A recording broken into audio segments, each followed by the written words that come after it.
एक दिन बहुत बड़े शिव जी के भक्त रास्ता से गुजर रहे थे और उन्हें एक औरत दिखाई दी। जो औरत बिल्कुल ही अच्छी नहीं थी, न विचार की अच्छी और न उसका चरित्र अच्छा। उनका काम ये था दूसरे का धन हड़पना, सबके घर में दखल अंदाजी करना, सबके घर को बर्बाद करना।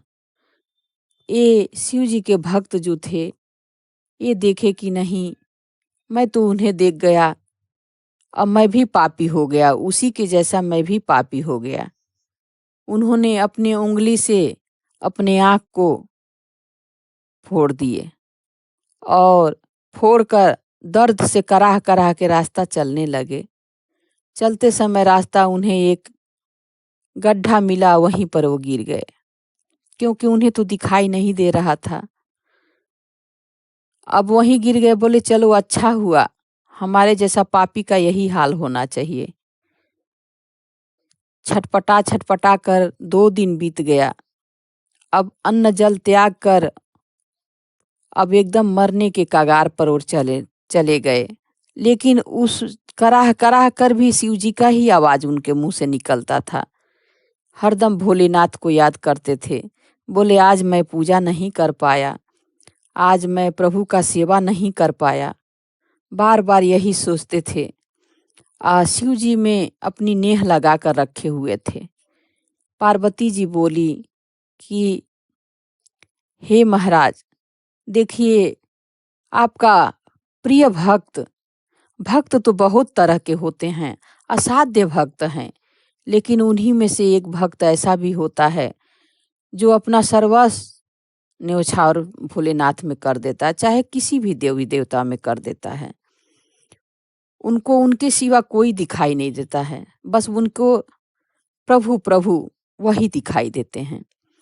वो क्या किया बेचारा, अब भोलेनाथ को याद करते करते अचेत होने लगा, अज्ञान होने लगा। पार्वती जी बोली जब मर जाएगा तब जाएंगे। कभी भी आदमी यदि ढीलापन करे, कोई काम करने में असुस्त रहे, तो पत्नी का यही फर्ज होता है कि नहीं, हमें कहना चाहिए, उनको उकसाना चाहिए कि नहीं ये काम करिए जो कि धर्म मार्ग पर हो। पार्वती जी से ये सीख लेना चाहिए, हम जैसे तुच्छ इंसान को भी। तो पार्वती जी बोली, भोलेनाथ जी आए और हाथ बढ़ाए। बोले हाथ तो बढ़ाओ साधु महाराज। वो बोले नहीं, मैं हाथ नहीं बढ़ाऊंगा, इस गड्ढे में से मैं बाहर नहीं निकलूंगा। बोले क्यों?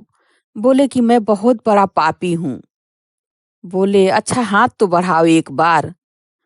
हाथ बढ़ाए, जब हाथ शंकर जी छू दिए उनका, उनकी दोनों आंखों की ज्योत आ गई।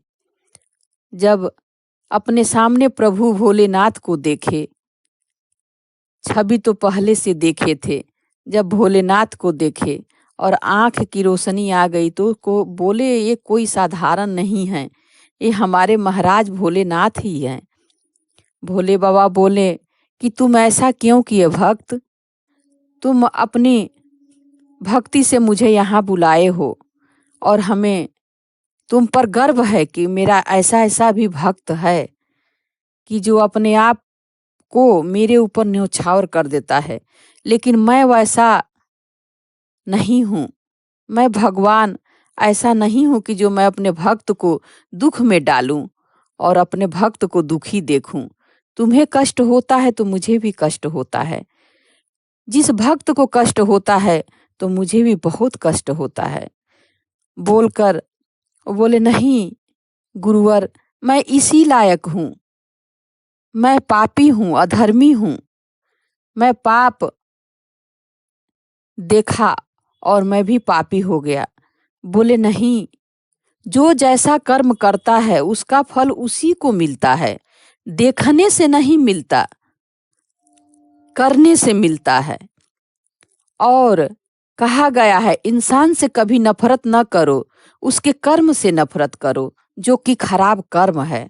ये ज़िंदगी में उतारो कि वो खराब कर रहा है, तो मैं कभी ज़िंदगी में ऐसा खराब कर्म न करूँ कि जो मेरी ज़िंदगी भी बेकार हो जाए। हाँ, कि कोई धर्म कर रहा है, हम उसके जैसा तो नहीं कर सकते, लेकिन थोड़ा बहुत करने के लिए प्रयास कर सकते हैं। प्रयास से ही धीरे, धीरे, धीरे, धीरे असंभव को संभव बनता है बनाते हैं लोग। तो वही आप करो। और आप कभी के पापी नहीं थे, लेकिन हाँ, पूजा करने से ज्ञान नहीं मिलता है। ज्ञान के लिए कहीं सत्संग करिए, कहीं अच्छे लोग से वार्तालाप करिए, अच्छे लोग के साथ बैठिए और आपको ज्ञान जब मिल जाएगा, तो आपको सब चीज़ पता चल जाएगा और अंधकार से प्रकाश के बगल चले जाएँगे। ये कहकर भोलेनाथ बोले, आप कुछ माँग लो मुझसे, मैं आपके पास आया हूँ। वो साधु महाराज बोले, मुझे कुछ नहीं चाहिए, बस पूरी ज़िंदगी आपका भक्ति चाहिए और हमें कुछ नहीं चाहिए, मुझे कुछ चाहिए ही नहीं। भोलेनाथ कहे, वाह रे मेरा भक्त! तो यही कहना है कि हम लोग जो भी पार लगे, भोलेनाथ के लिए भक्ति करें, भोलेनाथ का भक्ति करें, भोलेनाथ के लिए नहीं। भोले बोलते हैं कि हम भोले बाबा का कर्म कर रहे हैं। चर्चा कहते हैं कुछ गुरु भाई लोग, कहते मैं भोले बाबा के लिए उनका ये कर रहा हूँ, उनका काम कर रहा हूँ। नहीं, अरे आप अपना काम कर रहे हैं, अपनी भलाई कर रहे हैं। चर्चा शब्द कान में चला जाए तो सुनने वाला का भला हो जाता है और जिस घर में चर्चा हो, उस घर का पूरे परिवार का कल्याण होता है। तो हमको यही कहना है कि आप लोग शिव को गुरु बनाइए और 3 सूत्र का पालन करिए और आपके जीवन में जो भी अंधकार है, देखिएगा उजाला उजाला ही हो जाएगा और एक दिन आपका बिगड़ा हुआ ज़िंदगी सफल हो जाएगा। जय शिव गुरु।